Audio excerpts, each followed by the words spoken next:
Акыйкаттык жок экен. Акыйкаттык бул асманда экен, анан жерге өлгөндөн кийин экен, өлгөндөн чын экен. Башка акыйкаттык жок экен. Себеби акчалылар бардыгы, биягыбыз үй акчалылар дегене көрүп турасыңар. А биздин акчабыз жок. Мен балдарымдын ден соолугу жок болсо, өзүмдүн ден соолугум жок болсо, мен акчаны каяктан табам? Ош шаарынын Озгур айылындагы Насирдин Нисанов 93-чү дарегинде жашаган Айнура Аманова бул жерге 1990-жылы отурукташкан. 5 балалуу эне үйүнүн жанындагы 25 сотук жерди 30 жыл мурун кайын журту бакка айландырып документтерин дагы даярдаган. Мурун бул жер Кара суу аймагына карагандыктан архитектуралык долбоорлору райондо чийилип турак жай салууга уруксат берилген. Айнура Аманова эми гана үй салууга мүмкүнчүлүгү болгон учурда Ош шаардык муниципалдык менчик башкармалыгы алып койгонун айтууда. Эмне үчүн муниципал койду? Биягыбыз өтпөсө, бир үй жок да, документи жок келип отурушканда бизди көрүп турдуңар, кандай эмгектерге десек, уккан адам жок. Мэрияга канча бардык. Бул жер чоң акча деди, өздөрүнөн деле билишет экен, айтышты, эптеп бизди чыгарып эле өздөрү пайдаланыш керек болуп атат, ачыгын айтканда. Эми акыйкаттыкты гана издейбиз бизчи. Талашка түшкөн жердин алгачкы архитектуралык чиймеси бул үй бүлөнүн баласы Насыйкат Бекташевка катталган. Ал атасынан калган жерди 10 жыл мурун түздөп, каражаттын жоктугунан бош калып калды дейт. Ал эми шаардын муниципалдык менчик башкармалыгы 2021-жылы токтомдун негизинде гана басып алганын билдирди. Азимов өзү айтты, рейдерский захваты. Бул рейдерский захват кылып алышкан. Бул жердин аларда бир да документи жок. Азимов баш болуп, калган каш болуп, мунапыска не подлежит бул эменин жери деп.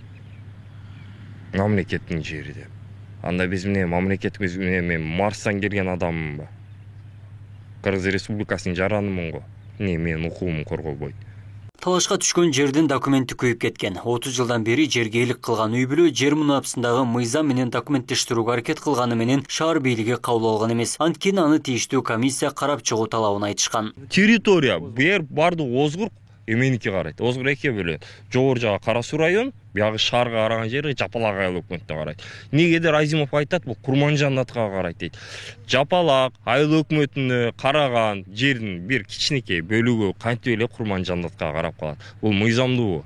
Илгертен бери мен аны Гипроземден дагы сурадым.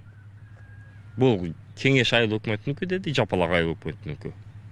Өзүнүн айыл өкмөтү эле бардыгы госрегистрде, кадастрде бул Жапалактын жери деп атат. А негедир Азимовдун буйругу менен бул Курманжандатка карап калат. Мыйзам каякта? Ал эми Ош шаардык муниципалдык менчик башкармалыгынын башчысы 25 сотук жердин документи жок болгондуктан шаар бийлиги өзүнө алганын билдирди. Талашка түшкөн жер жакын арада эле жеке ишкерге берилип, жеке ишкердин шаардын борборундагы жерин мэрия өзүнө алган. Андыктан мыйзамдуу жагын талап кылган жаран сотко кайрылса болорун да кошумчалашты. А бирок эч кандай колунда бул менин жерим же болсо ошол кайнатасынан калган жерим деп эч кандай колунда эч кандай документ жок болгондугу боюнча булар арыз менен кайрылганда архитектурага, госрегистрге маалымат менен кайрылган учурда ал эч ким атында катталган эмес, жашыл зона аймагы деп кирген. Ошонун негизинде биз ошол 25 сотик жерди биз бүгүнкү күндө баланс калган. Буга чейин кайрылып жүргөн, ал эмне себептен чечилбей аткандыгын толук ал службалар жооп берет. Себеби бизде 10 жылдан бери талашка түшкөн жерди чечүү үчүн буга чейин комиссия түзүлүп, анын жыйынтыгы менен жер жеке ишкерге берилген. Эки тараптын бул талашына сот гана чегит коет. Ош шаарында жер маселеси курч көйгөй. Турак жай салууга 20 миңден ашуун жаран кезекте турат. Буга чейин өлкө боюнча жерлерди өз алдынча басып алган учурлар көп катталган. Эми алардын баарын мыйзамдаштыруу аракеттери көрүлүп жатат. Абдумалик Базарбаев, Бектур Мойдунов, Эркин Бакиров, Ош ТВ.